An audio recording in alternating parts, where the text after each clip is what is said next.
జై హింద్ అలాఫ్ చాలా మంది ఏం చేస్తారంటే రైఫిల్ కొంటున్నారు, .117 ఎయిర్ రైఫిల్ కొంటున్నారు, దాన్ని యూజ్ చేస్తున్నారు. బట్ కానీ దాన్ని క్లీన్ చేయడం లేదనమాట. సో క్లీన్ చేయకపోతే ఏమైందంటే ఈ బ్యారెల్లో రష్ వచ్చేసింది అన్నమాట. లోపల గ్రూస్ లో మొత్తం డస్ట్ అంటే పిల్లెట్స్ పోయి డస్ట్ ఎక్కువ చేరి ఉంటుంది అన్నమాట లోపల. అవి క్లీన్ చేయకపోతే ఏమైందంటే పిల్లెట్స్ అనేది ఆ బ్యారెల లోపల గ్రూస్ ఉంటాయి అన్నమాట. అవి అరిగిపోతా ఉంటాయి, కంటిన్యూ అరిగిపోతే ఏమిటంటే బ్యారెల్ మొత్తం అరిగిపోయింది లోపల.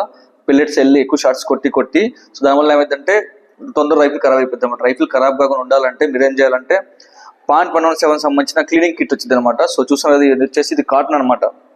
ఇది వచ్చేసి కాటన్ సంబంధించింది. సో ఇది ఉంటుంది. దీనిలో డ్రై ఉంటాయి, తర్వాత ఆయిల్ ఉంటాయి. సో మనకి అవైలబుల్ ఉంటే యూజ్ చేయొచ్చు, లేకపోతే మీరు తయారు చేసుకోవచ్చు. నేను చేస్తుంటే మనకి ఎక్కువ డ్రై ఉంది కాబట్టి నేను చేసి ఏం చేస్తుంటే కోకోనట్ ఆయిల్ ఉంటుంది కదా, కోకోనట్ ఒక 3-4 డ్రాప్స్ చేయాలన్నమాట. వేసిన తర్వాత కొంచెం ఇవి దీంట్లో నానిపోతాయి అనమాట. బాగా నానిపోయిన తర్వాత ఒక ఏం చేయాలంటే ఎప్పుడైనా గుర్తుపెట్టుకునే రైఫిల్ని మనం యూజ్ చేసిన తర్వాత ఒక 1000-2000 షార్ట్స్ అయిపోయిన తర్వాత ఇది రిపేర్కి వస్తుంది అనమాట. సో 1000-2000 షార్ట్లు కూడా రిపేర్కి వస్తుంది. బట్ కాకపోతే అంటే మనం ముందు క్లీన్ చేసుకుంటూ కొంచెం ఎక్కువ షార్ట్స్ వస్తుంది అనమాట.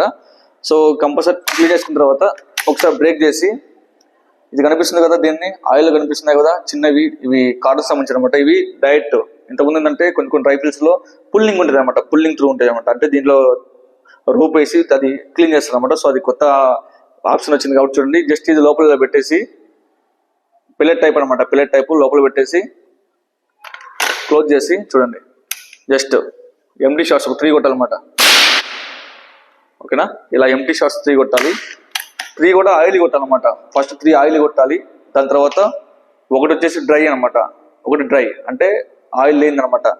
అప్పుడు ఆటోమేటిక్గా బ్యారెల్ మొత్తం ఎక్దమ్ క్లీన్ అయిపోద్ది అనమాట.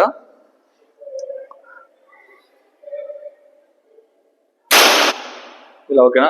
సో ఇది కూడా కొంచెం డేంజర్గా ఉంటుంది. సో ఎప్పటికి కూడా దగ్గర పెట్టి కొట్టమాకండి, ఎక్కువ డ్యామేజ్ తగ్గితే లోపల కూడా వెళ్ళిపోయింది అనమాట. సో చేసుకునేటప్పుడు క్లీన్ చేసుకునేటప్పుడు జాగ్రత్తగా సేఫ్టీ ప్రికాషన్స్ మెయింటైన్ చేయండి. దాంతోపాటు రైఫిల్ని ఎవ్రీడే క్లీన్ చేసుకుంటూ ఉండండి. తర్వాత ఇది దయచేసి కూడా గుర్తుపెట్టుకోండి, ఎవరికి ఎయిమింగ్ పెట్టి షూట్ చేయొద్దు అనమాట. దీనివల్ల ప్రాణహాని ఉంది. ఓకేనా, .117 క్యాలిబర్ అయినా సరే షార్ట్ రేంజ్లో కొడితే ఎక్కువ డ్యామేజ్ కొడతారు అనమాట.